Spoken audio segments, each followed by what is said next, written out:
Yeah, we've been down. Woo! This a comeback. Yeah, we own it. Off the brim where the real ones rise. Gentlemen's roundtable, no disguise. From the struggle, from the weight, from the fight inside. We don't quit, we rebuild, we redefine. Welcome to Off the Brim.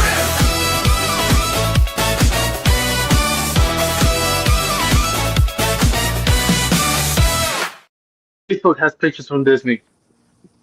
All right, gentlemen. That was a great intro by Dub. I thought we were going to be doing some kind of Macarena or something, but I did some dance moves I haven't done since I was probably 18. Yeah. All right. So everybody watching, we'll give everybody a few minutes to tune in and everything. Go ahead and do some introductions. Myself, I'm Reviews of Moose. Everybody knows my story, how I started the YouTube and doing weight loss. And I'm wearing the Foreman by Peaky hat today. Nice. And now we're going to go to Roundtable. Josh, let's go ahead and hear about you, bud. Yep, I'm Josh Durd. I created the Walkabout Nation Facebook page due to my going for a walk to lose weight. I've lost about 130 pounds. There's always more to the story, which we'll get into later. And I'm wearing the Boston Scally 10th anniversary with the Dixon 5th Avenue and the official Walkabout Nation sweatshirt.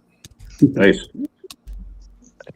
What's going on? My name is Brandon at Dub's Hat Hub. I'm on a weight loss journey myself. I've had some ups, I've had some downs. Sometimes it seems more like downs, but I'm still hanging in there trying to do my thing.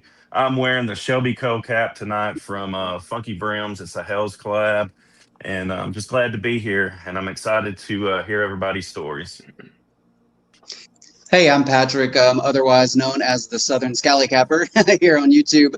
I have had actually a weight loss journey of my own, and then also even a bigger aspect of my life. I was born a congenital heart patient, so I have actually had 2 open heart surgeries. And tonight I am wearing the Happy Gilmore by the Boston Scally Company. Yeah. Nice. Thanks for coming on. Thanks for having me. I'm excited to be here. Go ahead, Ed. Hey guys, of course, Ed the tax guy here. Well, first and foremost, I'm wearing one of my favorites, the Aficionado by Boston Scally. It's an oldie but a goodie right here. And my journey just started with I gained too much weight from being lazy, and then I needed a way to lose it. And between fitness, the gym, proper dieting, I found what works for me. My wife and I are doing this together, which is the best part. We always joke around, we got fat together, we're going to get skinny together. And That's right. Yeah, so it's True love. Yes. Yeah, absolutely. Listen, we've been together almost 25 years now, so we've seen each other at our best and our worst, and we're going to keep going. Awesome. But That's awesome. yeah, in fall of 24, I want to say like October, November is when I officially joined a gym in my town, and I got serious. And there's been some ups and downs, obviously it's never perfect, but I've managed to drop a lot of weight, get myself in much better shape than I've been at any point in my life, even when I was young. And it's just everything looks just better moving forward now. You're looking good, man. I can tell a big difference. Yeah. Oh, yeah. Thank you. Yeah. We're good. What's going on, guys? I'm Anox from Anox Unbox, YouTube reviews that I do on my channel. Also all over those Facebook pages. Also design t-shirts that I sell, which a lot of you guys have. I'm wearing the Monty Strong. I thought this would be appropriate for today. It's about overcoming things. Got the Monty Strong bicep pin from Pinhead Pins, and great cap here I got from Rod Craft. And those of you who don't know, his grandson's battling leukemia. So I thought I'd represent for little Monty today. He's always in my prayers. And my entire life I've been up and down in weight, never too fat, but fat. And also too skinny at times, so I've been all over the place, and I feel like I'm in the best shape of my life right now at 46. So I think that's huge, and I just wanted to share some of that. We'll talk about it later. My name's Chad, first 508th on YouTube, First 508th Airborne. My channel name comes from I was an infantry paratrooper at the 82nd Airborne. I'm also a retired animal warden. My YouTube channel started as a vlog of my recoveries after I had received a crippling injury at work on the job. The cat I'm wearing today is the Peaky Hat Gallant or Galleon. It's a nice cap. Like it. Yeah, I like this one a lot. Yeah. All right, so those tuning in, that's our introductions here. What we're gonna hit a lot of stuff on this episode. We're gonna hit up on weight loss, the determination to quit, the way you want to quit sometimes, and go back and revert. It's a struggle. The struggle is real. And then we're gonna hit like redemption of life with Patrick and Chad. And then Ed, who's doing a transformation. He's gonna next time I go up to New York, he's probably gonna want to be able to kick my ass doing MMA and stuff. So I don't know. But, just don't let these hands get a hold of you. I know Moose looks like a pretty big guy, man. I wouldn't mess with Moose. He used to be a bouncer. Yeah. And so I'm gonna go ahead and start off telling share my story here. I know most of you guys always follow along.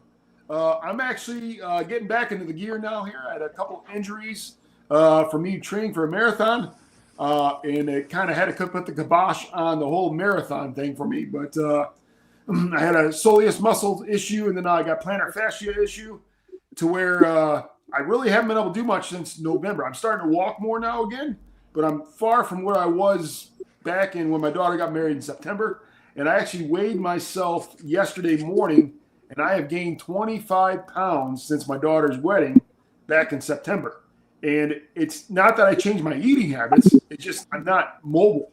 So it's that's why I've just been struggling that. And now I got to get back in the groove and just fight through the plantar fascia and just start getting those miles. Luckily, the last few days I've been walking my daughter's dog Hooper and getting back in the cycle of it. And I mean, everybody pretty much knows my journey on here. And but I'm just glad everybody's able to join us. Nice to meet all you guys all together here. Yeah. And big fan. And we're not just talking about the success. We're talking about the struggles and everything else. We're just not just what we're going through, but life in general. All right. So we're gonna go ahead and hit up. Anybody have any questions? First of all, anybody have any questions for it all before we start getting into Chad's story? Nope. All right, let's let it ring, Chad. Let's hear it. I guess my story is about how I found the key to happiness from a crippling injury. I was an animal warden. I did that for 2 decades. For about the last decade of that, I used to work third shift doing all the emergency animal related calls for the city. Any call that the police would have involving animals, both wildlife and domestic, I typically responded to. One night I was impounding a dog that had been hit by a car. I got it in the back of my truck. It was the middle of winter, and a pickup truck fishtailed around the corner and hit me, knocked me about 30 feet, kept going. It was a hit and run.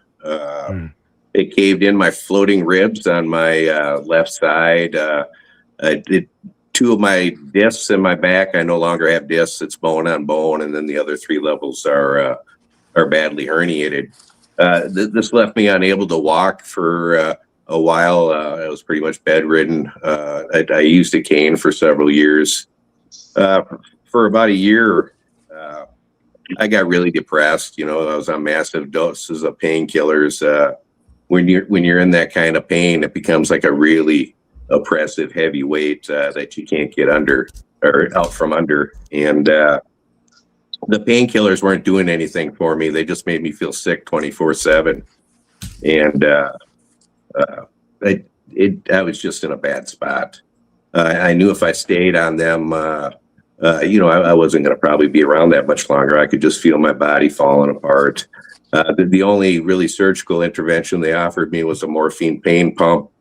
I wasn't eligible for like a spinal fusion because I had degenerative vertebral and disc disease, and my vertebrae wouldn't hold any screws for any kind of fusion or anything.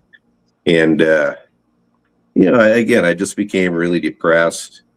I was just in a bad place, and then I started getting angry at myself for allowing myself to get there. And I decided I had to make some kind of change. And so I went off all my medication cold turkey. I got like incredibly ill for about 3-4 weeks. And then I just started forcing myself to walk every day. First it was around the block, then it was a couple of blocks, half mile, a mile. And then I started forcing myself to walk without the cane. I got myself a German Shepherd. So I had something to motivate me to start walking every day. I didn't have an excuse. And I made sure it was a dog with a long coat because I live in Minnesota. And I was going to do this no matter what the weather was. And, the main thing that I really started working on was to change my mindset. To stop dwelling on what I had lost and start dwelling on the little accomplishments I was making. I was able to walk this much farther this day, or once I started doing calisthenics again, I was able to do this many more push-ups or pull-ups. And I found by concentrating on those little achievements and not focusing on what I lost. Again, I've always been a really athletic person my whole life. I've played sports my whole life, worked out my whole life, martial arts my whole life. Instead of concentrating on what I lost, I was focusing on what I was achieving. I also found that trying to cultivate a cup half full attitude in everything that was happening in my life, you can always find something positive in the negative. And by doing that and retraining my mind to do that, I found more positive things started happening to me. Was that just because I was looking for the positive in them, or was it because that kind of energy was attracting more things to me? I don't know, but either way, it worked for me. I started using positive affirmations every day. I would tell myself every day, it's a beautiful day. Or I would also say over and over again every day, every day you're healing and getting stronger.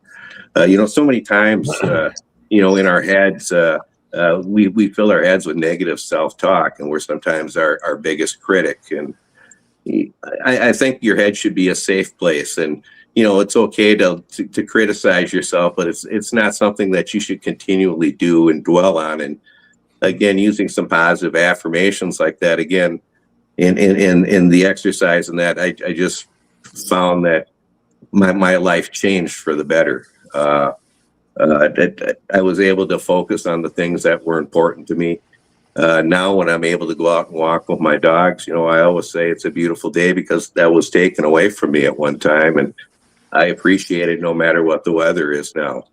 And that's one thing, if I was going to tell anybody to take away from my injury, and that the most important lesson I could pass on is, again, just to cultivate a cup half full mentality about everything in your life.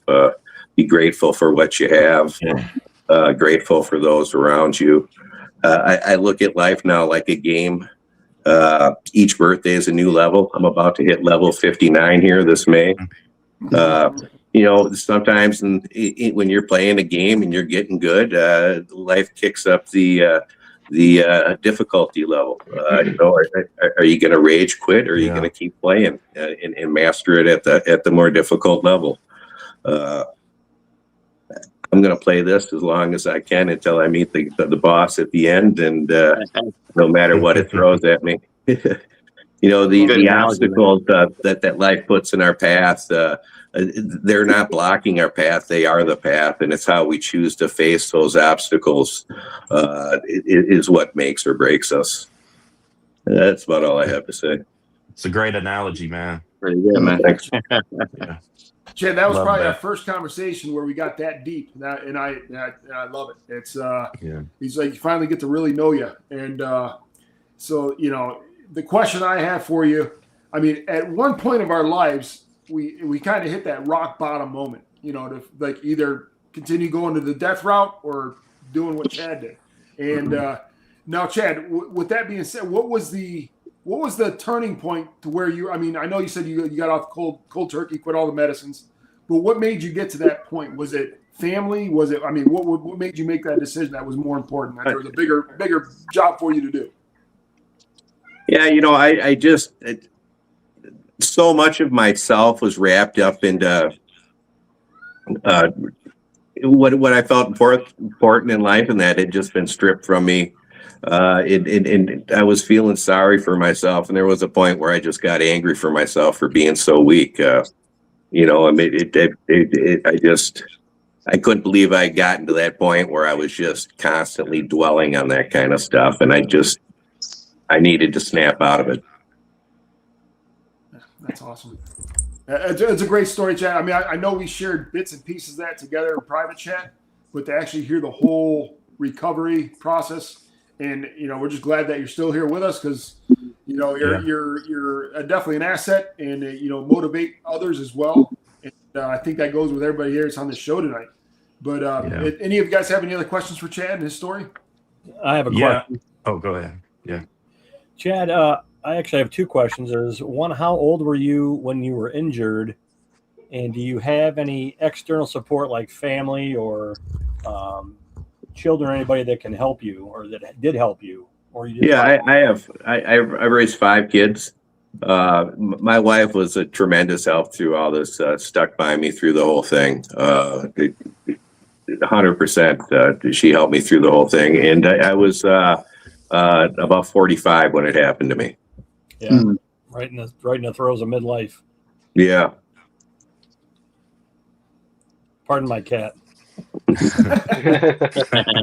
Mark. I love animals, so I don't mind. Yeah, he's a good boy. So the time period from when you were down to like using a cane, your recovery, like what did that involve to get you back on your feet? Like were there certain exercises, you know, things like that, things you had to build up slow, like just you know what I would recommend. Walking, anything. Yeah, what I would recommend for anybody who's getting back into fitness is to always take it slow.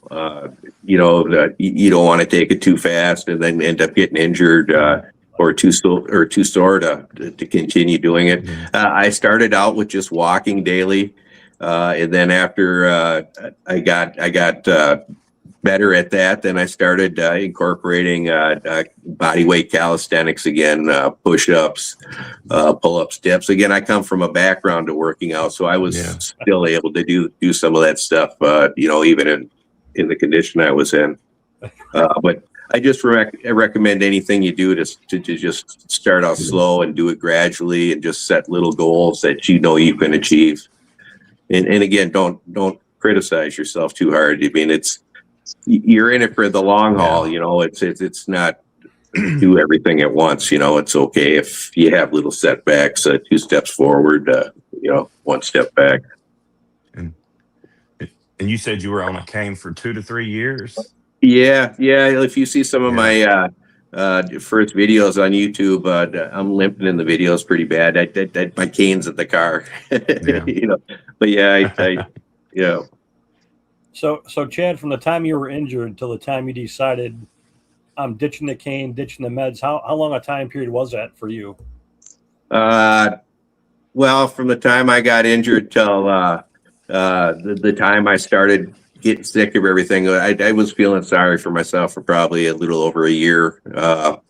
And then I started walking with the cane and that, and then gradually started trying to carry the cane through the walk instead of use it, and then leaving it at home, and you know, just the human spirit is something else. I'm glad you persevered and were able to overcome that. Mm-hmm. And my mom always told me I was stubborn and was never going to get me anywhere as a kid. I wish she was alive to see that that wasn't the case.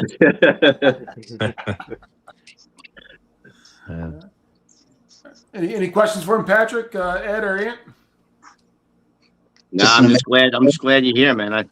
It's crazy because we never had that conversation. I didn't know any of that stuff, so that's pretty cool. That you know, you're sitting here with us today. Yeah. The coolest thing about it is I would have never done YouTube or any of that stuff, and now 79 million views later, I've met some just incredible people that have been great friends, you guys included.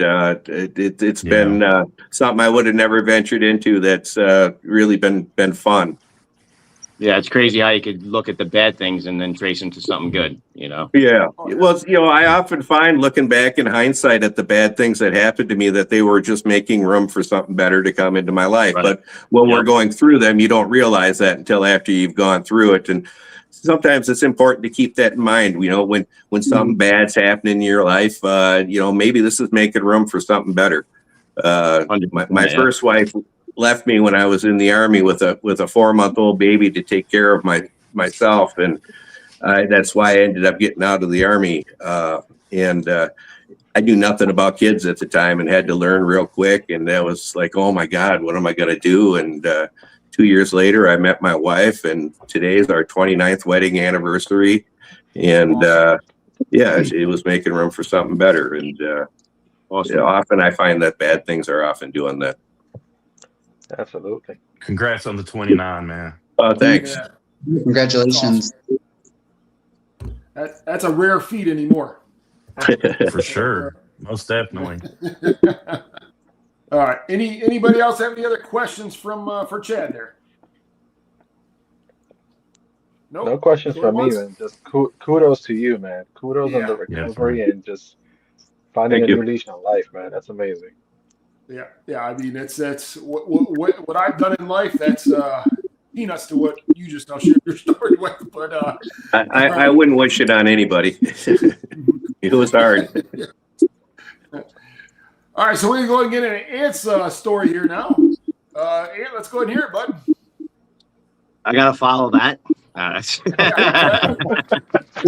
can't follow that, man. No, but I'm just that's unbelievable to hear. I'm glad I met Chad, and he's here with us, doing this. My story is a more recent thing, but I can go all the way back to when I was a kid. Now, I wasn't gonna get this deep until Chad just put that out there. Now I'm gonna just put stuff out there. So when I was always a chubby kid, and people made fun of me for being chubby, and that always drove me nuts. So when I was about 15, I crash dieted. I was starved myself. So I was borderline anorexic when I was 15, no joke. So I was probably 107 pounds, something like that. I got down to a real ridiculous looking weight. When I look back at pictures now, I don't even want to look at them from that age. So that kind of was a phase that I got through, and then just naturally put weight back on.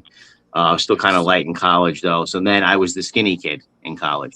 You're too skinny, because you want to be then bulked up, right, by that age. So now it's too skinny. Now I'm getting made fun of for being skinny, So I've been through all that. So then I just naturally filled out, and I got into a lot of drinking, and I was the president of a fraternity, but a lot of drugs around, and the drinking and the drugs. And Moose, you were talking about that moment in life where you're like, shit, I got to make a change. That came pretty early for me, in my early 20s. I remember sitting on the balcony of the fraternity suite, probably, just after doing acid or something like that the day before and all that stuff.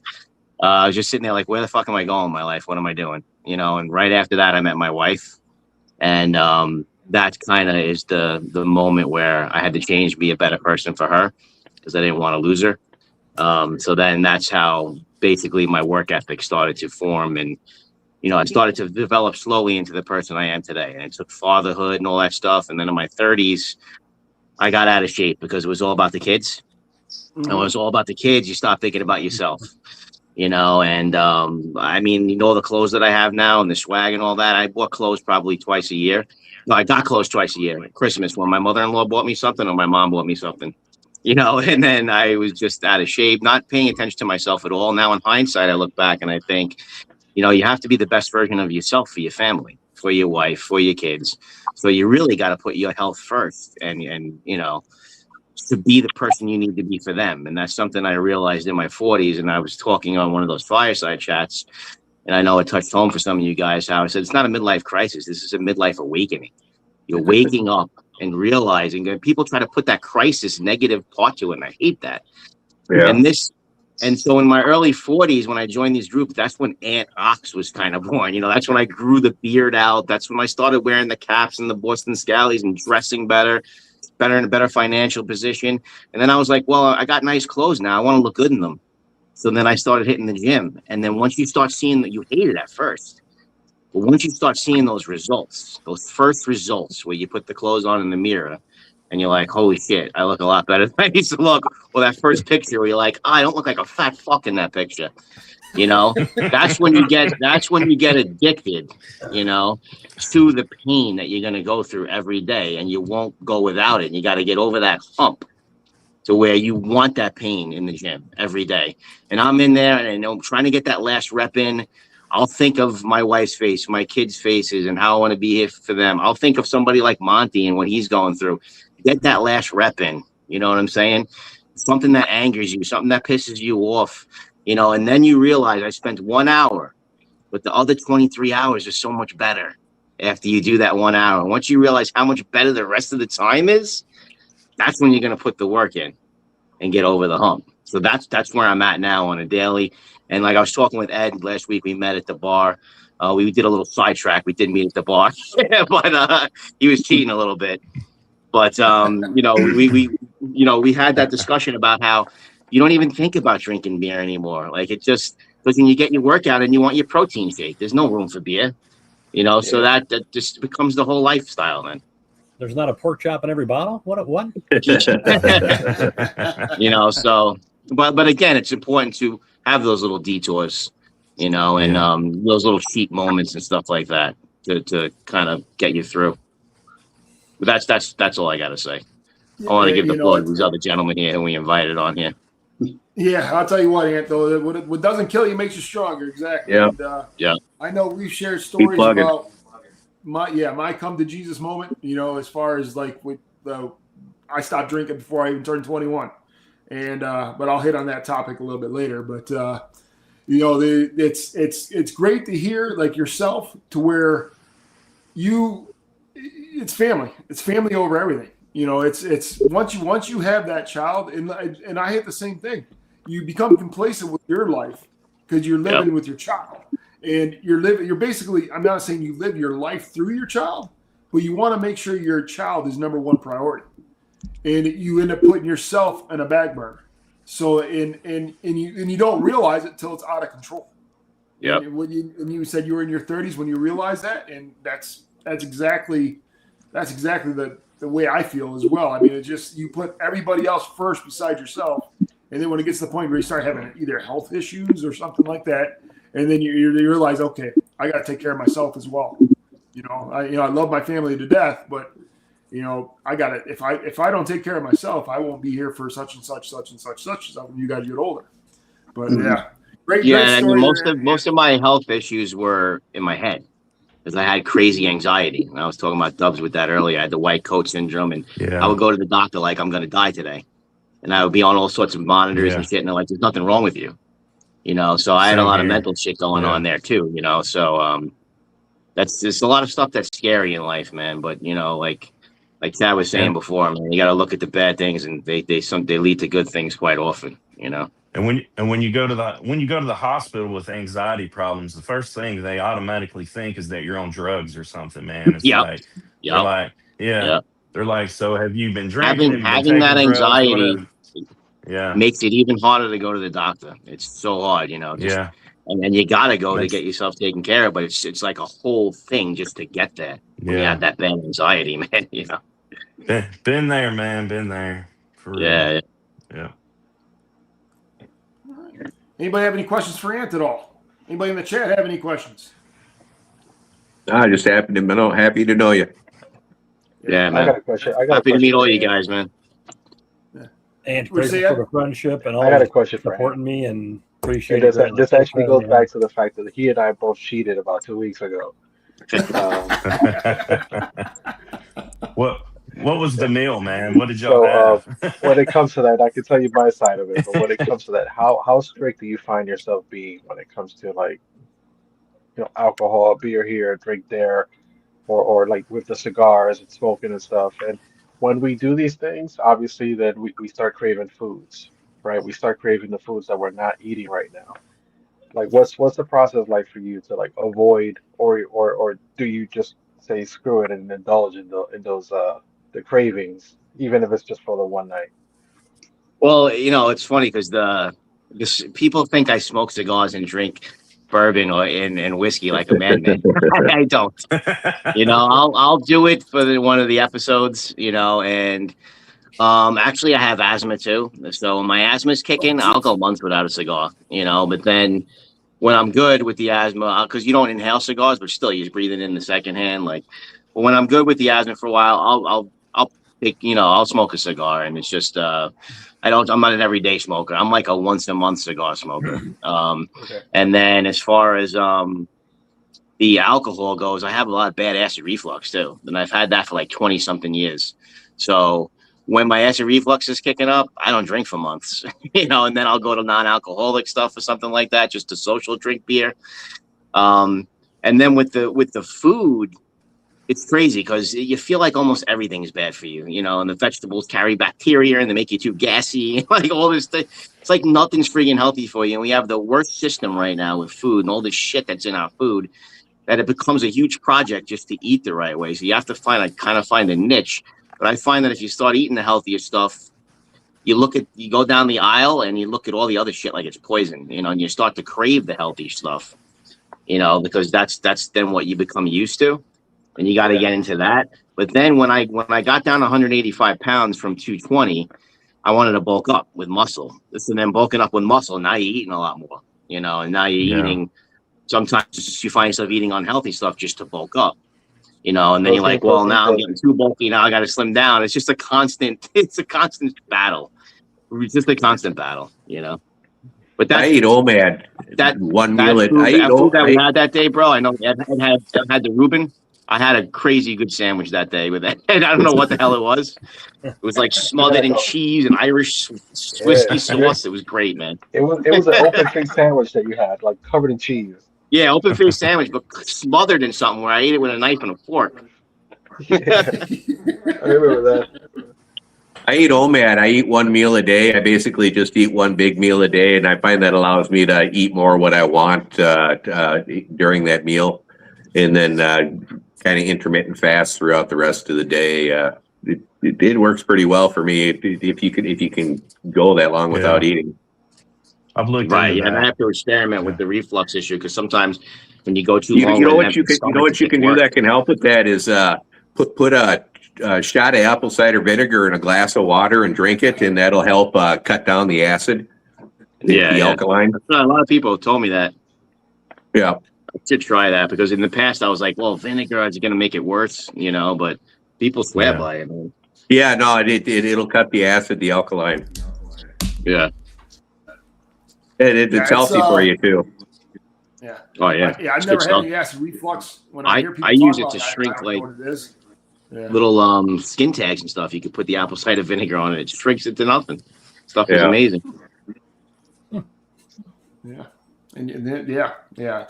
But I agree with you with all the chemicals and everything that's in our foods now. It's you go to other countries and it's not even like that. I mean, it's just pure food, and I think we're starting to turn the right direction, but it's got a long way to go. Yeah. Sure. All right. Anybody have any other questions for Ann at all? Yeah, how many Prilosec are you popping these days, man? That stuff's terrible, bro. No, don't take those friggin' those PPIs. Yeah, PPIs. Yeah, those proton pump inhibitors, bro. When you come off them, forget it. You can never come off them. It makes it much worse. Yeah. All they want is customers. You know, don't take that shit. Yeah. Eat a red. What's really good for it is a red delicious apple. Red delicious apple is a really natural way to treat it as well. And just tighten the diet up. You know, with the marinara sauce, the alcohol, the chocolate, all the good shit in the world, you got to cut out. It's a bitch. It's a bitch. I've been living with it for 20-something years. I've had multiple endoscopies where they check you, you know, and it really doesn't progress or anything. I've had multiple endoscopies, but it's just like a lifelong pain in the fucking ass that you have to deal with, you know? Most definitely. I've had the scopes and all that crap done too, man. Yeah. It's always, oh, you're okay. Well, what the fuck? The lava. I eat too fast too. I eat too fast. Yeah. Well, let's hear what these other guys got to say. No more questions. Yeah, for real. All right, what do we got, bud? Tell us your story, sir. Oh, you want my story? Okay. Yeah. So I've very similar to Anox. Like I was a chubby kid for my entire childhood, and then towards the end of high school, I just drastically started dropping weight. I wanted to look good. I wanted to get attention. My friends and I were working out, playing sports here and there, never really committed to anything, but found a way to drop weight without really getting in shape. Eventually met my wife. She and I were pretty much on the same journey. We would go to the gym together and all that, but we weren't taking care of our diet properly, right? We would go through all the fad diets. We went through Atkins and South Beach diet. We tried paleo. We tried keto diet. We would do all these crash diets, and it's like, all right, you lose a few pounds for a couple of weeks, and then because you're not staying consistent with it, we would gain the weight right back, right? And then we had kids, right? Once kids are in the picture, your health, your everything about you goes to the back seat because now it's all about being a parent, right? So all of a sudden it's like no more, we're paying for the gym and we're not showing up to the gym. And we're working late, we're picking up our kids, like my mother-in-law used to watch our kid all the time. We're getting out of work late, we're picking the kids up, and the next thing you know, we're stopping by the local restaurant to pick up dinner because we don't have Yeah. time to cook. So now you're constantly eating fatty foods. So over the course of our marriage, we're just putting on weight, putting on weight. Then we're finding crash diets, trying to lose it. And it wasn't, I found myself 2018. It's so easy to get access to alcohol, which is absolutely poison for us. And in 2018, I found myself just constantly drinking. We were always, oh, have a glass of wine for dinner. Next thing you know, two bottles are gone. And you're going out every social event to some or reason to drink. And I found myself feeling physically ill every time I would have alcohol. And I just decided, what, you know what, no more alcohol. I just stopped cold turkey, and I felt great. But then I felt like I needed something to take the edge off at the end of the day. So my brother-in-law tells me, why don't you try edibles, right? So I started with edibles, and then eventually I got into like smoking like a vape pen and stuff. And then I tried like weed, and I replaced alcohol with weed. And then that's when the weight started coming on because all of a sudden I got the munchies. And every time, and my wife would joke around and say, "Look, Ed is high, and that means he needs to come back down." Because I would just start stuffing my face with every carb I could find, every Yep. sugar I could find. And next thing the pandemic hits, and we're home. We can't order dinner, we can't order meals. So now we're looking at recipes and making the same junk that we're buying outside, making it at home. We're making Indian food. We're making Chinese food. We're pasta this and rice that. Next thing you know, I'm like 290 pounds. Nothing fits. Mhm. And we used to live on the third floor of a walk up. I'm struggling. I'm running out of breath walking up 3 flights of stairs. Right. I would go walk my dog, and walking my dog means I'm doing one of these while I'm walking my dog, and I'm coming back, and I'm out of breath going around the corner. But I wouldn't stop. I was smoking weed every day. Eventually, we moved out here to Long Island. We bought our house, and again, it's like all of a sudden I have hypertension, and now I'm on medication for high blood pressure, and nothing was changing until we found, well, before I found the gym, I found reviews with Moose, right? So there was part of me looking at Boston Scally because I used to wear flat caps before, but I could never find a flat cap that fit my head because I was so goddamn fat. And I found Boston Scally. I started looking at videos. I found Moose's videos, right? And Moose was talking about his weight loss journey. And I saw where he was started and the progress he had made. And Moose and I had already, like, I had hit him up in the DMs and stuff. We had chatted, and I said, you know what, if he can do it, and he was much bigger than I am at this point, I have no excuse. So I started. My wife and I, we have a park nearby, which is really beautiful, built out park, baseball fields and um, basketball courts and stuff. We would walk the tracks, walk the trails, but then the weather would get crappy. So we're like, all right, what are we going to do as far as exercise? And it happens to be that we found this gym in our town, boxing, kickboxing, strength training. And we went for, we paid for a trial class. We liked it. We went back. Next thing you know, like there's such a community there that we found ourselves constantly coming back. We became members. And once when it comes to changing your health and habits, it's literally about just forming habits. And that's what I learned in this transition, right? You have to form good habits to replace the bad ones. Right. Mhm. So every time you start a diet, you're just following a fad, you're following a trend. Yeah. Because if you don't actually make that as part of your lifestyle, it's not gonna yield results. Right? You could lose 5 pounds doing X, Y, and Z. You're gonna regain it and maybe even gain more once you stop doing that. And what I found was the longer I committed to my actual health, the better it got and the easier it became. And then I started seeing the weight coming off. And seeing the weight coming off was one part, and then seeing my body changing all of a sudden, it's like one day my daughter goes, Dad, you don't have man boobs anymore.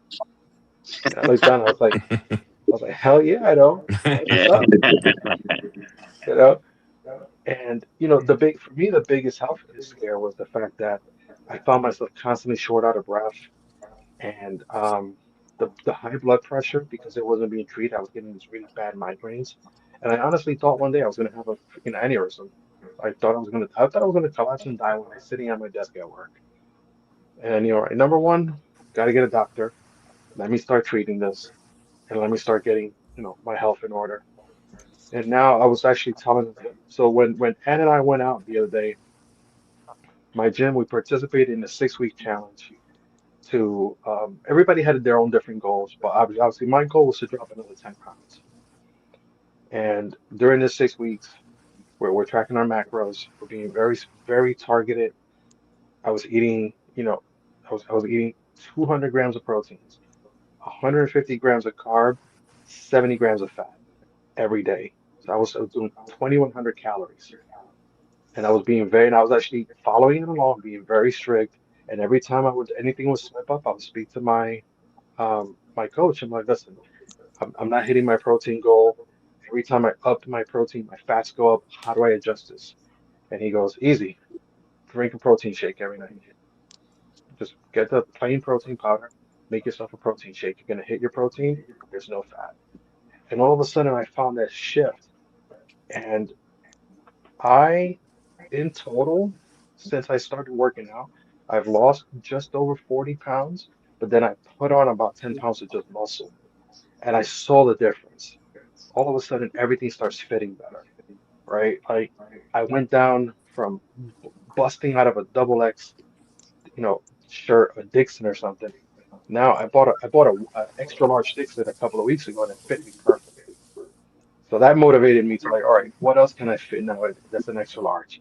So I went to Macy's and got myself like actual fitted dress shirts to wear with like suits, right? Then I went to what was the other store? We were just Burlington. We went to Burlington. I ended up finding pants, like dress pants to wear to work. At one point I was a size 42, then the size 40s were fitting me too loose. Now I can fit into a 38. I haven't been able to fit into a 38 since I was in my 30s. Right? I'm 45 now. All of a sudden, and once I saw that change, that's when it's like, all right, you're going in the right direction. Even if you slip up somewhere, even if Aunt makes you drink a Guinness, you know, Oh, come on, man. it's not the end of the world. No. Man, I enjoyed that Guinness. St. I'm just Patty's Day, busting. we got to throw all the rules out. Yeah. Yeah, of course, of course. Bad I'm, influence, I'm just man. busting balls here. But no, listen. My motivation, I told Aunt for this challenge was I had a 4-pack of Guinness draft in my fridge. I said I'm gonna crack one of those as soon as this challenge is done. And guess what? That pack is still in my fridge right now. I just don't have the urge for it. It's just Yeah, there. yeah, It's that's like, what I was yeah, talking yeah, about yeah. before. I'm gonna get to it. I'm gonna get to it. It's Yeah. it's just there.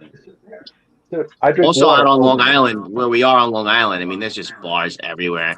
When the Yeah, summertime hits, it's so hard not to drink. Like we're it surrounded. is.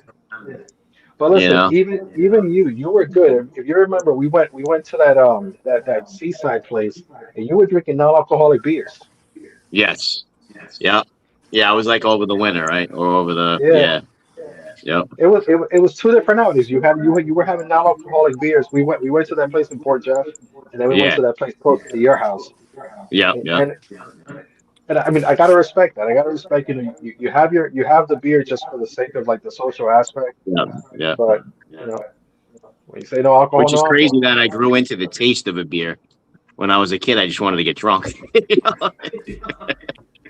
That's all of us, man. Yeah. Were you drinking St. Pauli's Girl or O'Doul's? What were you drinking there? Oh, dude. No, I was drinking Corona Zero. Those were Corona Zeros. They have Corona Guinness Zero, Zeros yep. too. The Guinness Zero I had at the St. Patty's party recently. It was pretty good. That's awesome. That's a great story, Ed, and I'm glad I can help you get motivated as well. Thank you. I know we had chats when this had to be over a year and a half ago, I'd imagine. Yeah, it's going on 2 years. And, It's almost 2 years. Yeah, and it's just that actually fed me more to continue my journey. Is when people start sending you messages like, "Hey, can you help me out? Can you give me advice?" I mean, it actually fueled me more to continue the journey than it would be if I was just doing it because That gives you motivation. Yeah, because like my wife, she doesn't have any issues like that, so she was like always like, you got to do it on your own. And so it was like either I go to the gym by myself. I'm in Wichita. I don't have any friends here in Wichita. So it's like I just do it yourself. I'd walk out and thing, and then I got friends with deer, and deer were all my videos. And then next thing you know, after that, it just ended up being people reaching out to me. I think the deer helped, and it just that actually added more motivation because there's times where you just feel like, oh, I'm done with this. I don't want to do it no more. But then you got people like Ed reach out to you, and it just okay, let's keep it going. And Ed, I'm just curious, is it what do we got here in your background here? I see a Purple Rain sign here. What's yeah. Oh, so actually this I have a few CDs and records framed. I don't know if you can see it clearly, Okay. but so that right there is the 2015 Paisley Park remastered edition of Purple Rain. I found it at a record shop in New York City, and it still has the plastic wrap on it. I bought it and framed it because I have 2 other copies of Purple Rain as well as Nice. the rest of Prince's catalog. But that album right there, once I saw that one in that condition, I said I need that for my wall. Let's take another glance at that. Let me see what kind of memories I see on this wall here. He's got a this bunch wall- of I 90s see hip hop Lil, shit I see up there. Bob Marley, I see Snoop Dogg, I see Nas, I see Biggie. Biggie. Is that Cypress Hill, Jay-Z? Cypress Hill, you got He's got Raekwon, the chef, up there. Yeah. yeah. My buddy and I, we got to be extras in the Purple Rain movie when they were filming some of the concert scenes in First Avenue. Yeah. We got paid like $30 a day to watch a free concert. It was a lot of fun. That's right. I I remember thought you you were telling saying us that. you were in the scene with Apollonia getting out of the lake. No. We were just crowd extras. Yeah. Chad was cleansing himself in the waters of Lake Minnetonka. Yeah, he was the underwater film guy. Yeah. But yeah, actually I have more records and CDs. So what I did was like my favorite 90s like hip hop R&B CDs. Like I took out the sleeves, album cover work, and I just framed them. Because now obviously we stream everything. We don't play CDs anymore. Yeah. But I still have a bunch of records in which I passed on to my daughter. My daughter actually has a Victrola record player upstairs, and she has like crates of records and stuff. So yeah, besides that, obviously I have all of my free collectibles over there in my books. But yeah, I created this is my office / dressing room / man cave, right? So I have all of my little knickknacks to keep myself busy in here, especially during tax season when I need a distraction. All right. Anybody else have any questions for Ed at all? No, just keep going, man. Keep doing it. Yeah, you got it, bro. I'm proud of you. Stick I with really am. I mean, Thank you, man. Thank you. I remember when I first got you hooked on a Dixon Cypress Hill flannel, and Yeah. yeah. Now that you hear about that being too big, now that's awesome to hear. Yeah. I know. Actually, I started selling off all of my XX Dixon shirts because they're huge on me, and I feel like somebody can make use of them. So I've gotten rid of like half of them already. Oh, wow. And I still have a few more that I'm gonna put on like one of those like Dixon Facebook groups to sell it off. I know, man. I tried to give you a Just free hat. And you restock couldn't it, even buy take new it. ones, new size in an extra large now. Now that I can fit in an extra large. Good, Dub. Is it my turn now? I couldn't hear. No. Dub, I'm sorry. I was asking you. You're saying something about the Ed, about your. Oh, I was just saying that I offered him a free hat, man, and he lost so much weight he couldn't even use it. So yeah, that's awesome. Yeah, it's funny that it does that. I used to be like an XL, and then I went down to an extra large or a regular large, and then but you know, it's you would never think that when you lose weight, your actual head gets smaller, but it does. Yeah, and I would have that's never have another thought that. issue, right? Like all of Yeah. my Boston Scally caps are double X, and they're all huge on me now, right? Yeah, I never And I realized put, that until this whole hat game. yeah, I never knew it I put either. majority of my hats through the shrinking process just to get them to fit comfortably. This But what makes I've me done is sad the most because of, recent hats that I've purchased, like outside of Boston Scally, I get it my exact size, which is a 61 centimeter, and they all fit perfect. And you know, I roll the dice now. When I buy a Boston Scally hat, I order it in extra large, and they've been fitting in extra large. Mm-hmm. We better get to the other guys or we're going to run out of time. Yeah. Yeah. And, you know, I do have some questions in the chat, but I pinned those questions, guys, whoever's in the chat, and we'll ask those at the end. But let's go ahead and get to the Southern Scally. Let's hear your story. Yeah, so I thought it was pretty interesting that Chad was kind of comparing his journey to a video game a little bit. That was awesome. yeah. I'd say if I did that, likened my life to a video game, then I'm starting level 1 at half a life bar. I was actually born with a condition called tricuspid atresia, and essentially what that means is I was born without a right heart valve. So by the time I was 2 years old, and this was back in 1987, I had to be flown out to the Mayo Clinic in Rochester, Minnesota. Yep, their chat is maybe close by. And so I was there, and I had open heart surgery for the first time. What's called the Fontan procedure, where they essentially put in an artificial heart valve. And that lasted for a long time. I did pretty good with it. The biggest thing growing up, of course, it was the only life I knew. So my endurance was always really low. I got tired real easily. I couldn't do sports and things like that. So it made life a little bit more difficult in that aspect. Not that I ever wanted to do too many sports anyways. So I was actually okay with that growing up. But then about 15 years ago, when I had to have my second open heart surgery, and that's essentially the Fontan revision. And that is, of course, the one that I remember. And that hit me really hard. It was a really tough surgery. My body was counter-reacting to the Lortab they were giving me, so I had to recover in ICU on Tramadol and Tylenol. And after having your chest cut open, I can tell you that doesn't feel good. It does nothing for the pain. I bet. It was a rough recovery. I couldn't even walk without assistance, and I was trying to walk thinking, I'm never going to be able to walk again. Like, I'm just not going to be able to do this. And then it was so crazy because after about a week of being in ICU, it was just like a 180. And I was like, I'm ready to get out of here. I feel good. I could eat. So it was about another 3 or 4 days. I got back home. And of course, the recovery continued on and on. It's actually still going on. But, speaking to what all of y'all were saying, before that, I didn't have any psychological, mental things going on. Man, after that surgery, the anxiety came in. It got really tough, which of course just, it can make your chest tight, so you think you're having a heart attack. And being a heart patient, I'm like, at this point, I can go in every time I have a chest pain. Now I would live in the hospital. Right? I mean, I heard things. And so I got to the point, I was just like, this is my life, and I'm going to have to deal with this. And what's funny, it's not funny, but it is what it is statistically, I am in the last year of my life. For Fontan patients, I will actually be 41 Sunday. So if I make it there, I'll be hit.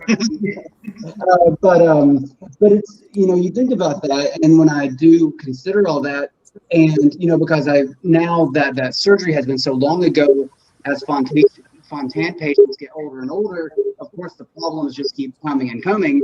They don't stop. They get worse just because that's really all they can do medically. Surgery-wise, I'm done. I just have to take care of myself. And so that was the point. I've got to cut drinking.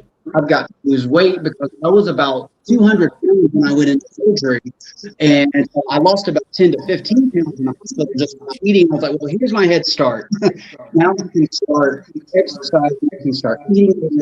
And as Ed put it, it's a lifestyle change. It's not a fad diet. It's kind of been this or that, maybe once or twice a week. You've got to change your whole perspective. You have to change your whole lifestyle if you want to get better. Because it's a long-term thing. And so that is what I have learned that I have to do. And with the arrhythmia thing I've been talking about, that has been happening the last 2 years or so, where essentially I'll just be sitting at my desk at work, and then all of a sudden my heart will jump up to like 180 for just no reason. But then it'll just settle down in about a minute or two. Of course, it's scary. And Emory is where I go now in Atlanta, and they just want to test. I have a life to live. And of course, I know my best interest in mind. But you just kind of have to realize, health is a thing. It's not like getting an inheritance or something like that. This is something you have to do for yourself because nobody, even if they wanted to do it for you, this is something that you have to do if you want to do it, because nobody can give it to you. And with all these things going on, with all of the anxiety, I was at a time I was almost fearful. I was like, how am I going to make it to 50, 60, feeling like this? And I think, I just had to get to the point. It was like, I can't worry about tomorrow because, well, for one thing, tomorrow may never even come. But, I have to live for today. I have to live, and because what I'm doing by just worrying about tomorrow or the next day or how I'm going to feel, I'm just wasting the time I have today with my wife and my family. And I'm destroying these moments worrying about what hasn't even happened. And so I got to the point, I was like, no, I'm not doing this mentally to myself anymore. I can't bear it. It was pressing down so hard on me, all the anxiety. I was like, you know what? I got to do it a day at a time. I'm not going to worry about it anymore. And as a Christian, and I've mentioned I'm a Christian in other videos, I believe God is sovereign over all things. And there is a reason for everything we go through. And no, everything we go through isn't fun. A lot of it isn't. But worrying is absolutely nothing to make anything better. And so you have to do what you have to do in the moment to be successful, to be prosperous, to be happy, to be joyful. Otherwise, and I didn't realize, when I would get home with my wife from work, I was just worrying all day about things, that could possibly happen. And I was like, it would just destroy our evenings together after work. I couldn't even have a good weekend because I'm worrying about what might happen. And that is just absolutely no way to live, no matter what you believe. So I just got to the point, I'm not doing this anymore. And, I can't think about this might be the last year of my life. I mean, yeah, maybe it might be, but it might be for someone else too. And it will be for somebody else too. And life continues on. And so to be in that mindset is it's damaging. And that would be the biggest thing I could tell anyone is just don't have that mindset of defeat, because it is going to affect every single aspect of your life. So you want to hear my complete version? I'm going to keep talking because I know we have so many others to go here. If you go to my All Heart Cap review on my channel, the whole story is there. That's a great video. Yeah, it is. Yes. Hey, just real quick, brother. Let me give you a fist bump. Oh, yeah. I just felt I needed to do that. Hell yeah. It's tough. I mean, Great story, man. Yeah. We can't anticipate life in that sense of what comes tomorrow, and you can let it defeat you, or you can be triumphant over it. Yes, 100%. Yeah, and Your health is your wealth. Yeah, exactly. And from the religious side, you are 100% right. The Lord knows; He knows when your time is, and and I always went by like live your life to the fullest because you're not guaranteed tomorrow. Yeah. And when you lose sight of that, that's when you lose your battle or you lose anything you have or everything you have. Yeah. But right. And that's where in your All Heart video that you did, that's where I was like, I had no idea before that. And when he's out there, it just opened up a whole like, holy cow, you know. Yeah, No one gets out of here alive. Make the most of the time you have. Yeah. You know, Got that's that the right, biggest man. thing I learned from my thing. And your Yeah. story is pretty similar. And as you see these comments, even during this video, people are going through things, and most of us are not immune to that. Most of us don't get to 90 and made it without any sort of complications. So it's probably going to happen. Maybe not to the degree that it's happened to me and but we need to go through hard times in life. There's always somebody dealing with more than you. Yep. Absolutely. Yeah. Well, we appreciate you sharing. Anybody have any questions for Patrick at all? Oh man, that's No. motivation. No, that's a great story. That's the pinnacle. I highly recommend you check out that video of his, that all hard video too. It's a very good Check video. that out. I haven't seen that. I second Definitely that. Yeah. All right. Well, thank you, Patrick, for sharing that story. That's an awesome story. I'm glad you were able to share that with everybody that's watching here now. And so now we're going to go we're kind of like all three of us together, Dubs, myself, and Josh. But we're going to go let Josh go ahead and explain his whole walkabout and go ahead and tell your little story that you got going on there, Josh. Yeah, so I was always the heavy kid in school, always wearing the husky jeans at Sears. Yep. Nobody wanted you on your team when you were playing elementary school sports. Didn't really have a lot of positive self-esteem at all. So always just was chunky, but I put a smile on my face, and people like nice fat guys. So I enjoyed my high school time. And then when I graduated, I had to decide what I was going to do. And I was working at the hometown grocery store, so I stayed there for a little bit, and that ended up closing. So I was already on the fire department in my town, so I spent almost 40 years on there and worked full-time as a paramedic. So my whole life somewhere I was taking care of people, which also negates you taking care of yourself. Fast forward, you get married, have a couple kids, still not helping. And of course, if anybody remembers about public safety jobs that didn't pay for crap, so I was working 2-3 jobs. And then lo and behold, in 2016, I had a little health scare that started the whole mess for me. I had a mass in my neck. And of course, I know from being a firefighter that could be cancerous. I was really worried about it, got right into the doctor, got the thing biopsied, not cancer. This was some kind of benign tumor. And I ended up staying overnight at the hospital when I got taken out. And they, of course, said, hey, guess what? You're diabetic today in this hospital stay. It didn't really come as a surprise to me because my mom was diet controlled and her dad was insulin dependent, and he was a bilateral below the knee amputee on insulin himself. So not surprised. Okay, diabetic. So I go to endocrinologist, and my A1C was like 14. That's a problem. And we're going to give you this cool thing called an insulin pump. And that was in 2017. I weighed 323 pounds. And of course, if anybody's not familiar with how this little insulin pump works, it takes all your carbs and turns them into fat. So I gained 80 pounds over 6-7 years. So when I retired in in June of 24, when I look at pictures from Facebook and the timeline, I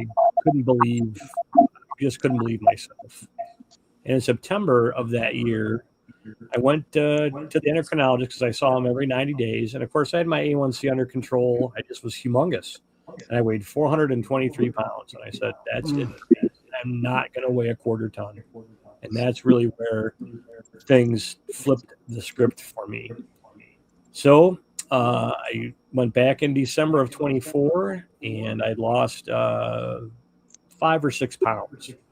And the endocrinologist, I see the nurse practitioner, said, would you like to try an injectable? And I was on Ozempic for a little bit, lost a little bit of weight a few years before, but it constipated me something fierce. I said, I'll do whatever, but I don't really want to deal with this constipation. She says, we'll try this Mounjaro sampler pack. We got it in the office, and it's a GLP-1 and a GLP receptor. So I tried that. And first month I was on it, I didn't really notice a whole lot. And in January, I was having some medium side effects with the stuff. And then I went to 5 milligrams and had more side effects. So I was spending usually 24 and 72 hours in the potty. And I giving my injections on a Thursday. So it was a miserable situation for me. Sometimes I'd get it really bad, sometimes not. So in about March, I went to 7.5 milligrams, and obviously it was wintertime out. So I knew I had to incorporate some exercise. I can't just be living on a better diet, this injectable. I need to do something. So about, 3 or 4 miles from us, there's a nature preserve. And Michelle, my significant other, and I, we walked this the previous October, and I couldn't even do a half a mile walk. I was out of breath. Going back to the car, I had to lean on somebody's pickup truck, and I said, I think I'm going to go try to walk this nature trail again to incorporate my exercise. And there's benches around this thing, and there's 2 almost half-mile long walking paths. So I picked one, got about, I don't know how far, had to sit at the bench. Then got up, went for a walk around, and there's a pond here. Around the pond, had to sit at the bench. And, man, it was tough.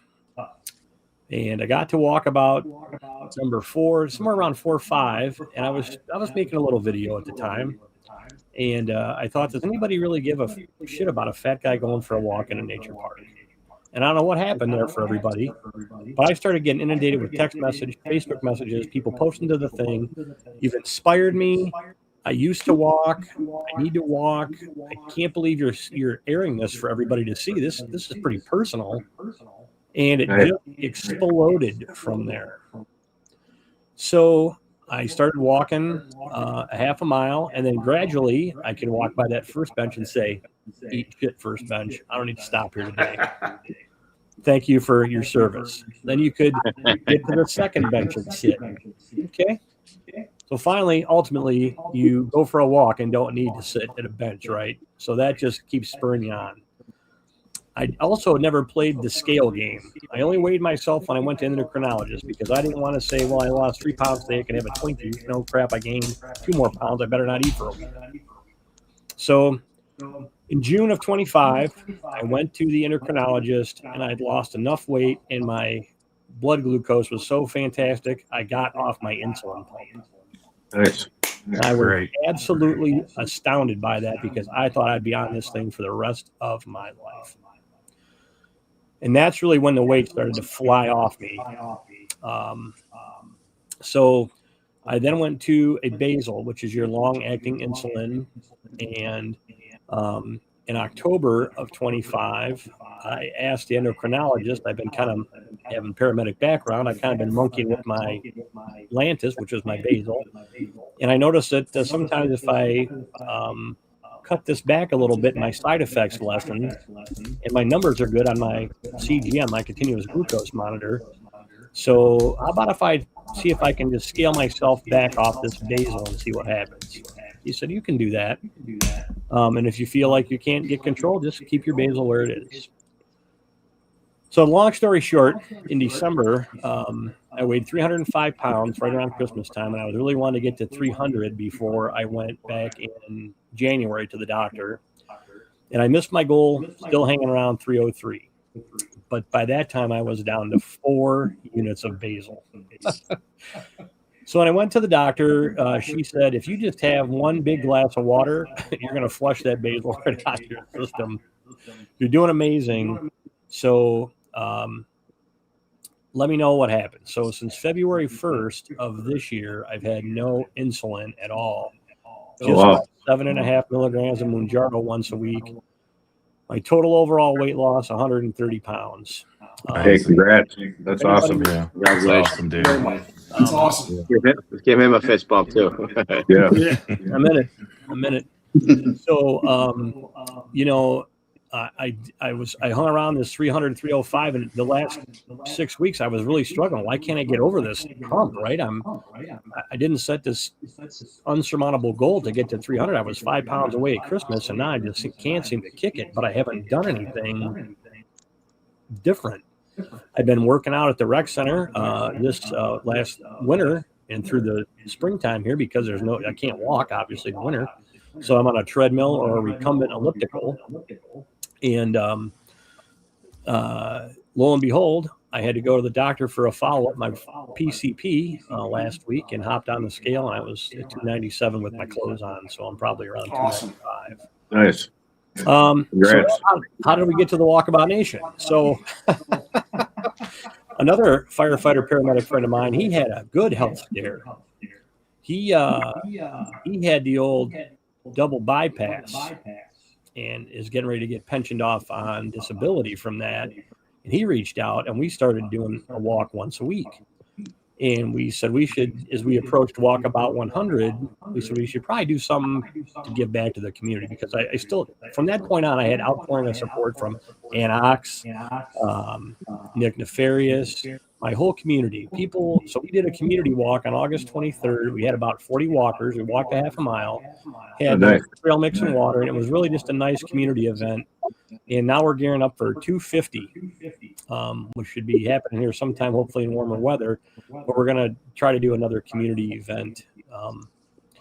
So the other great thing about this that Ed had mentioned is you can't be going to shop off the rack and no more DXL, no more king size. Man, when I got to go get jeans, a couple of pullovers, there's nothing better than just shopping at the store versus having to go get this from somewhere else. So I ended up creating a Walkabout Nation Facebook page. I also posted videos to my personal page, and I get people that follow one but not the other, and that's okay. And still to this day, I'm just able to inspire others. I had a couple of guest walkabout people that from my town or in my area here, and it really helps keep me in check to do better for myself. And it also is reassuring to know that people want to know how you're doing, and they just appreciate your transparency and your ability to share your journey with everybody else. So that's really my short synopsis of this story. And I do need to thank just a couple people here. One of them is my fiance, Michelle. I need to thank Paul Perry. He's another cloud motivator who's been a fantastic co-worker and mentor for me. Bill Crosser, who's my little walkabout partner on Sundays.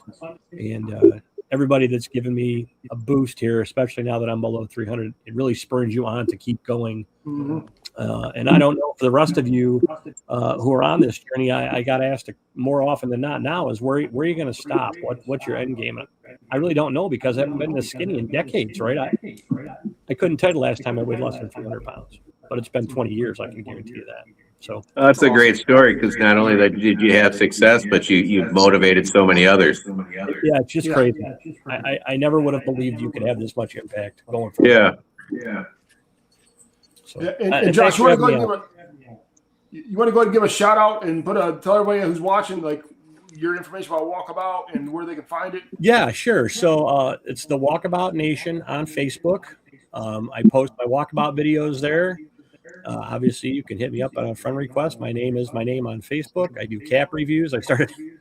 I always did a photograph cap review, but then Anox kind of spurred me on when we did the unboxing for the massacre to do some video cap reviews, and people seem to like it.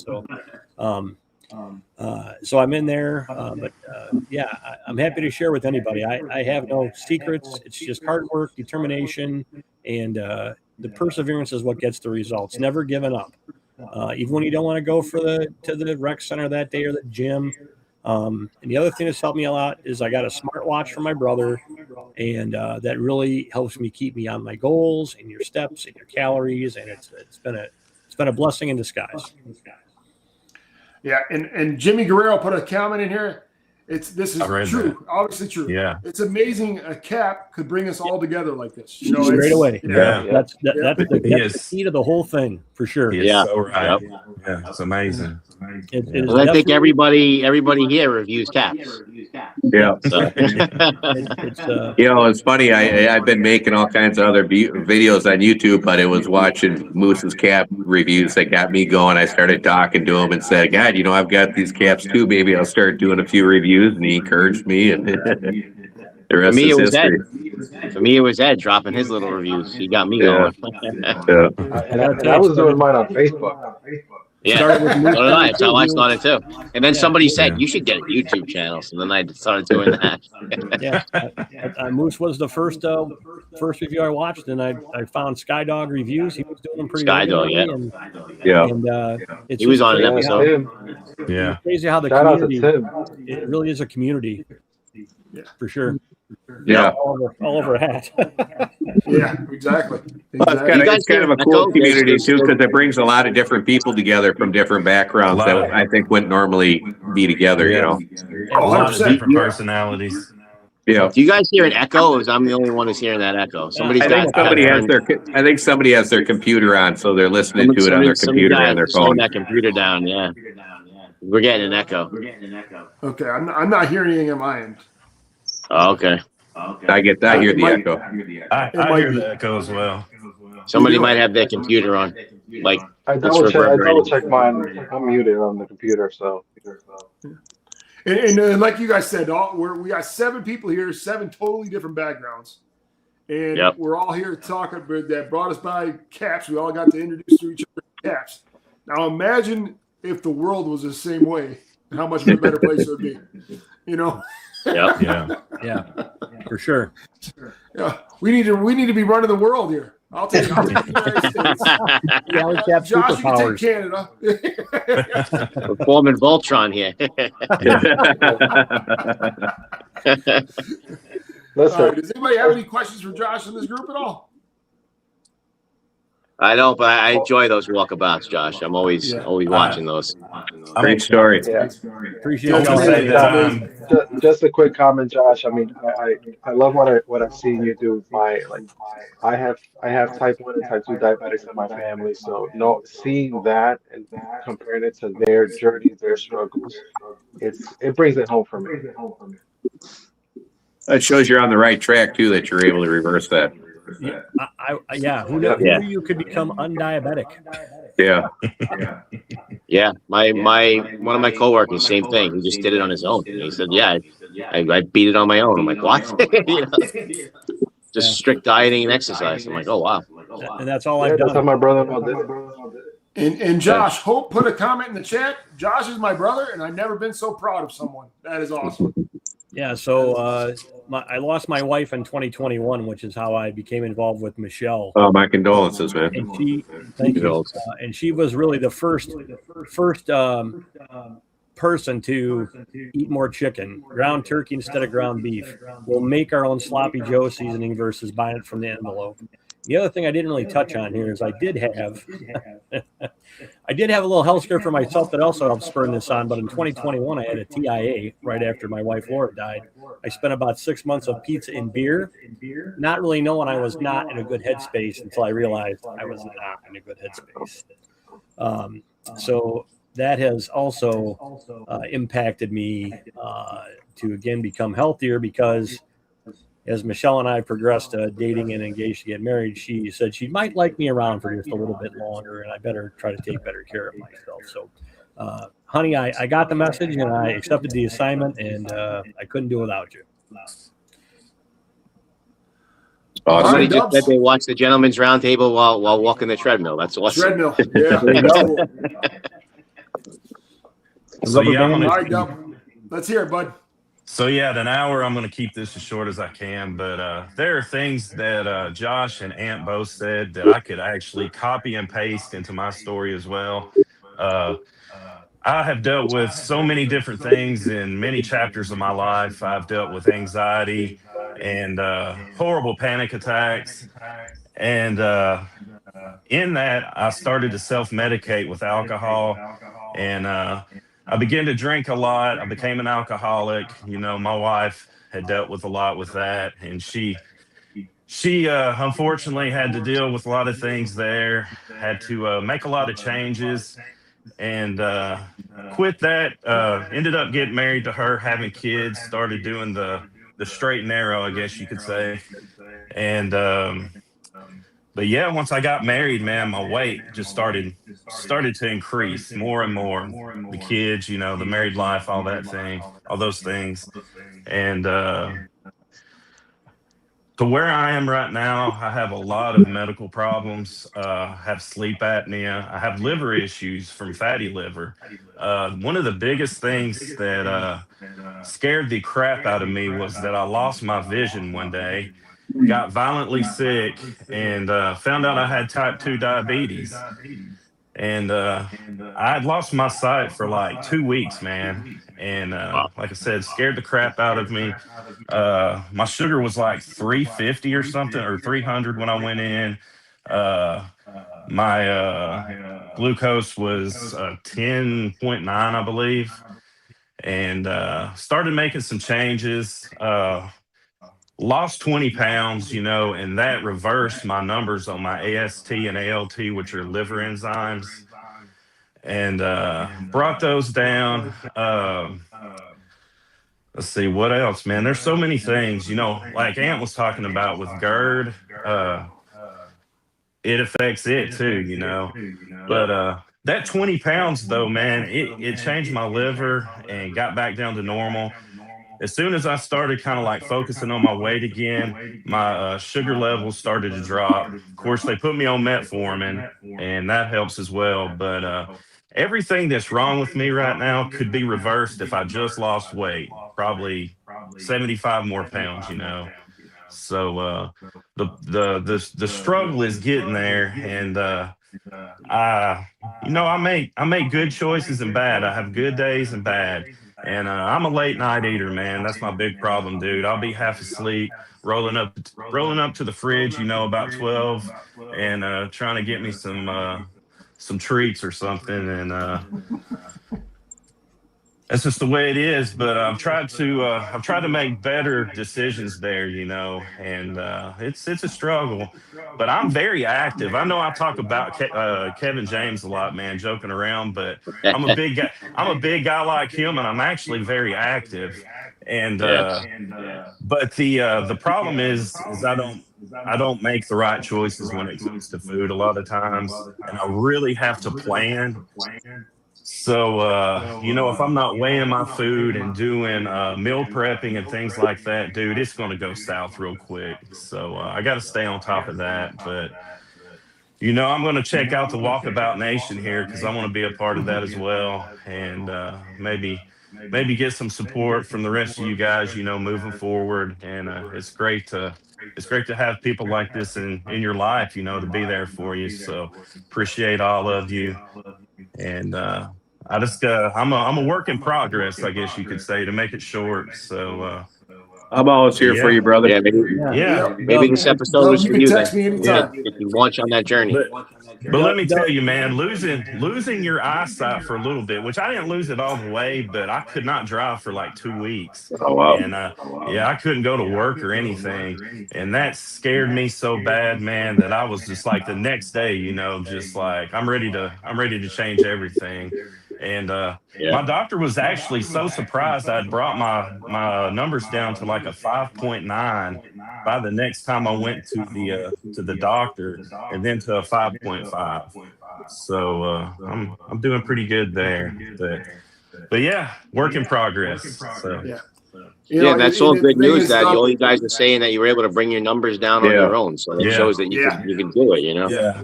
And I'm you don't a need medicine visual to do it. Exactly. I'm a visual person, as you guys know. Like, I love to create. I love to do, you know, photography, video stuff, music. And when you think about losing your eyesight, man, that's bad news for somebody like me or anybody. But I haven't always been like this, you know. When I was in school, like high school, I've showed you guys pictures of myself. I was real Yeah. skinny.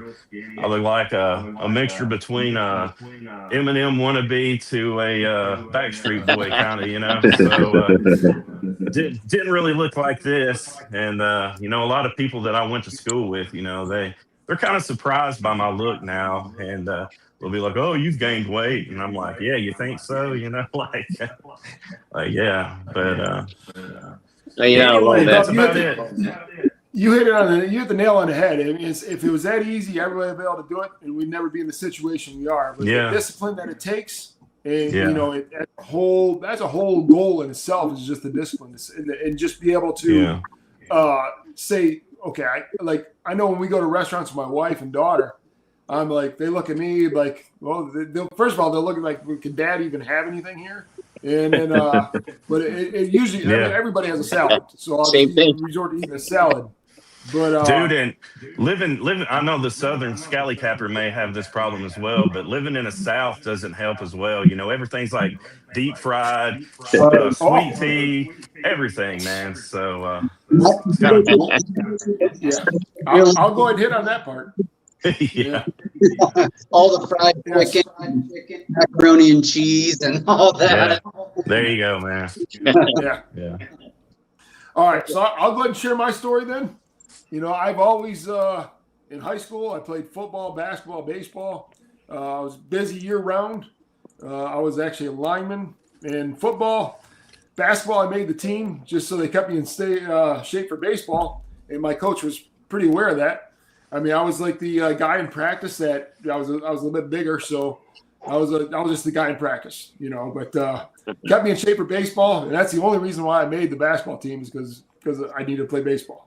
Coaches had that worked out.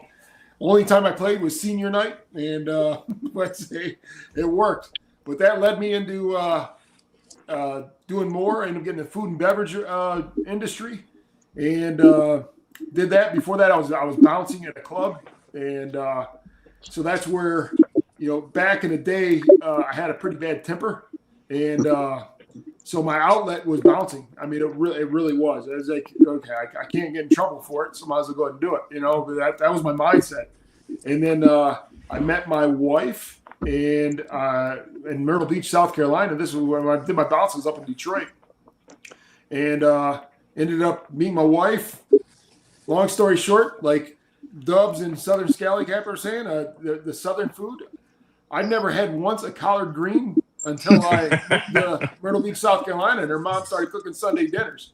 You know, the fried foods. Next thing you know, I don't think other than football, I weighed probably like 280 when I played football. But then after I got done playing football, I got down to like low 200s. Yeah. And then I tasted that Southern cooking, and I went from low 200s to 300 really quick. And so, you know, you lose sight of things. We had our daughter. I ended up getting a health journey with my daughter. You know, I never was really big until about 10 years ago. And I was playing basketball, and I had a basketball injury. I was out. I couldn't do anything for like a year and a half. And in that year and a half, I gained like 100 pounds. And finally got to the point to where my daughter started getting a relationship. She actually she's pretty well known in the bowling industry, and she got serious relationship. And my wife had to talk with me. She's like, if you keep on going the rate you're going, you'll never see her walk down the aisle. And that's when it hit home. And I was like, I got to do something. At that time, I was 430 pounds. Wow. When I first started watching you were pretty big. It's amazing how much you've lost. It is, man. And I'm 6'4". I was 430 pounds, and I just started walking. A mile a day. Dude, on that, are you sure you're not 7 foot tall? Because when I saw you in Oklahoma, man, you made me look like a little fella, dude. Yeah, he said that you're 5'9". I said he ain't no 5'9". He's listed at 5'9". If he's 6'4", he's listed at 5'9". Yeah. And you know, and it was just a great time to start walking, and that's all I could really do because I was so heavy. And you know, and I changed my eating habits. I started eating clean foods, eating chicken, turkey, I couldn't eat fish because I had gout issues, and Yeah. so I ate a bunch of vegetables. And Right. just continued to walk it. And That's what I'm saying. Sometimes the healthy food you can't eat for another reason, Yeah. Yeah. So I then just started walking and went from 1 mile a day to 2 miles a day. And I ended up getting my way up to 10 miles a day. It took me a little over 2 hours, 2 hours 15, 2 hours 30 minutes to do it daily of walking 10 miles. I ended up but like Josh said, once you crack that 300, you're like, I mean, how far can I go down? And then I ended up getting down to like 205, 210. And I have gained 25 pounds back, but I haven't changed my eating habits. Just I'm not walking. So now I'm starting to get back in that walking routine and getting back to where it was. But you know, the discipline and the determination, if I would have done it solo, I would never been able to do it. So like Dubs, like you were saying, when you're midnight eating or whatever it might be, or midnight eating, you know, it's always good to have somebody you can reach out to. And my phone's on me, and I do put you guys on mute quite a bit when I'm sleeping. But you know, I mean, I'm always there for anybody. A message, even though I might not answer it that night, but I'll definitely respond because I know how much of a motivation factor it was for me getting messages and people in chat that I'm motivating them, like Ed said earlier on, and that ends up being your goal. It's no longer what you can do for yourself; it's what you can do for others. And and that's where it's at now. I got to get back on the journey. I tried doing the marathon thing. I wish I'd never stopped walking every day and did the marathon thing because marathon thing spurred up some injuries and it put me in the dilemma I'm in now. Luckily, it's only 25 pounds, not 50 pounds. But you know, I got a wedding to go to in June. And I know Chad really likes my pink suit, and I plan on wearing that in my pink with that wedding. And Pepco pink suit. Yeah, so that is where I'm at in life. And yeah, it's like I said, everybody we're a family. You really are a family, and you got to reach out to your family members for help. And there's no like there was a couple questions. I'm gonna get to these questions in chat here. I only got a couple of them that I pulled out, but and that's going to hit one of them. There's no way you succeed by being solo. You got to have a team. Yeah, you do. And that's not just going for weight loss or anything. That's going with life in general. You know, for anything. Somebody or some people got to be in your corner. Mm-hmm. Yeah. And you know, back in the day, I always used to hear people talk like it takes a village to raise. You know, village raises kids. And then I mean that's kind of a rarity anymore to where a village even it used to be like. If you did something bad in your neighborhood, that person's going to tell your parents, and then now it's like it's not even it's if you do something bad in your neighborhood, they're like, all right, let's go get an ice cream. No, there's no discipline anymore. So it's but yeah, I do appreciate everybody being on though for sure. I loved all the stories, and it looks like we had a donation by Sugar Daddy Jimmy. Oh, he sent me it. He sent me a monetary thing for Ace. It pours one out. Yeah, I did. For those you don't know, I lost my cat Ace. Yeah, my condolences about that guy. For sure, he was a staple in the channel, and he always he was always in the business for sure. But it's I miss him, and luckily I had my daughter's pets these last couple of days and last week, and that's made that definitely a little bit easier to go by. And I know I'm gonna struggle a little bit. I started doing my reviews back. I'm doing them in our basement. I'm not doing them in this room just because this is actually the first time I've been in this room since Ace has left. But thank you, Jimmy C, for that. And I appreciate the thoughts and everything out there with Ace. I do appreciate it.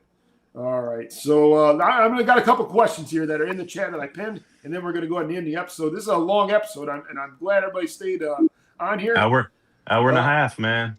Yeah, I told you guys. So that's an hour and a half. Yeah. So, Chad, Chuck Flynn asked earlier on. My question is for Chad. Chad, did you have resentment against the guy that hit you, and how did you deal with that? Oh, good question. I to be honest, I don't really even think about that at all. I don't know why I don't, but I don't really think about that at all. In hindsight, my injury, I think the experience of going through it and stuff, it has had a net positive for me, even though it's taken some stuff away from me and I'm dealing with chronic pain. It's really refocused my life and what's important to me. I just think I'm more fulfilled now. If that sounds strange. All right. And thanks for that question there, Chuck. And then now I got Mugshots AZ. He's like, I'm down close to 50 pounds since beginning September by counting calories. Still haven't gotten into the gym, even though I got a membership. Any tips on how crossing that doorway for the first time? Yeah, I'll pop in and answer that. I'll tell you how to do it. Yeah. Get up and just go. Yeah. That's it. Because listen, no shame, no worries about who's looking at you and what you look like. Oh, I'm the big guy, I'm the fat guy. Listen, we were all the fat guy walking into the gym. Absolutely, we were. And again, when it gets inclement, you got to do something to keep up the routine. Right? Once we're done with this, I'm going to go to bed. I'm going to wake up at 4 a.m. I'm going to be in the gym at 5. And then that's how my day starts. And it doesn't have to start that way for you. You know, go to the gym whatever time you can carve out that 30 minutes, that 60 minutes, but make it happen. That's the important thing. And stick to it. You know, don't make excuses. Don't let the weather dissuade you. Don't let, life's responsibilities. My wife showed me a video the other day that says, we have hundreds of problems until your health is your problem, and that's the only problem you have. Yep. Your health is your wealth. Without that, you don't really have much. You got to prioritize it. You have to prioritize it. Just go to the gym. Walk in, hit the treadmill, hit an elliptical machine, whatever you're going to do just to maintain activity and get yourself going, get the blood pumping again, and then you're going to find yourself. I built a community around me in the gym just based on people with similar goals. You walk in there, you start doing your cardio, you start adding your weights. Next thing you know, you're building your community, rapport with other people. The other day, my wife and another couple of girls were laughing at us because me and 3 other guys were in there comparing knee injuries and what we do for our knee injuries, right? And the girls are all like, all right, we love the romance going on, but the class has to start. We're like, all right, we'll pick it up later, right? You find people you have stuff in common with, and it makes it a lot easier to just keep going back. So that's all you got to do. Just walk in there. Yeah.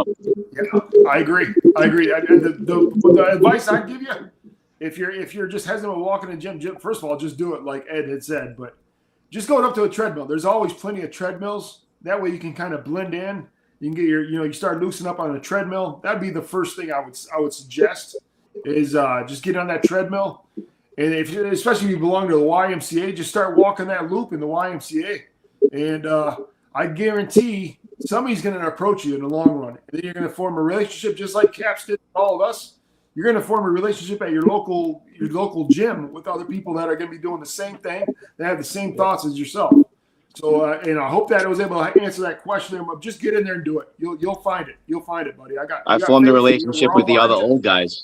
And we make fun of the young people in there on their phones. Yeah, exactly. There you go, man. There's also some good sights in the gym that get you out there. Some ladies walking around there, a little motivation. Yeah. Absolutely. You're going to end up on a Joey Swall video, man.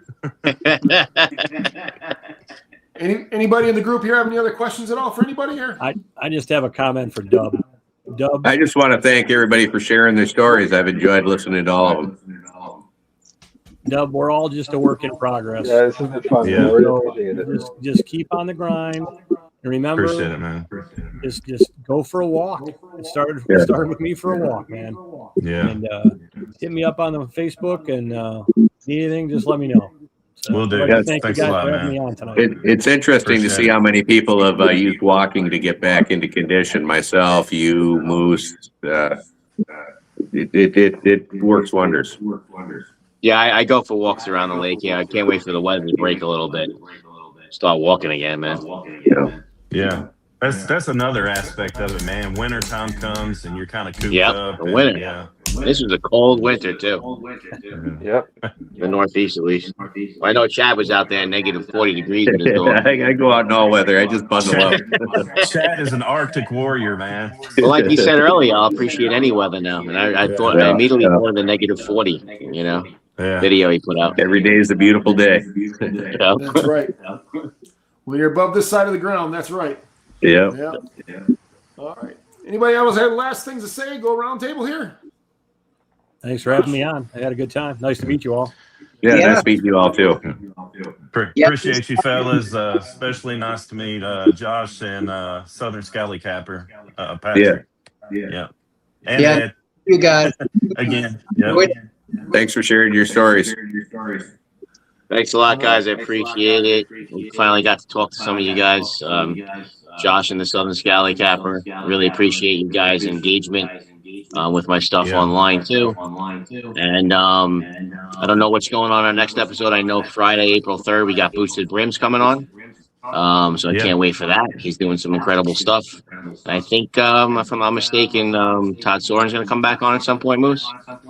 Yeah, very soon. I'm waiting for him to give me the exact date. It looks like it'll be that Tuesday, next Tuesday, I believe.